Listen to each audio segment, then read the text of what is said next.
you know, everybody has a couple photos. Yeah. I don't think I have 5 photos of me boxing. Who could afford film? I mean, we were broke. Nobody had money, let alone video. Yeah. I mean, it's really too bad. I mean, now you hold up your phone and you can capture hours of anything. Yeah. I would have the most valuable. I would have sparring footage of Tyson and Lennox Lewis right now that could sell for thousands of dollars. Yeah.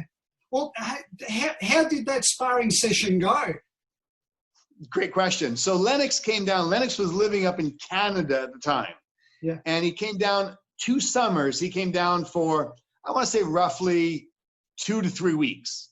Yeah. And I can honestly tell you that, and they're both about the same age. And when Lennox even said, he goes, Mike peaked back when he was 19 or 20. I'm peaking now when they fought, and that's a reality.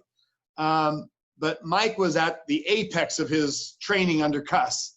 He was doing phenomenal. So having said that, there's not 1 minute of one round that Lennox got the better of Mike.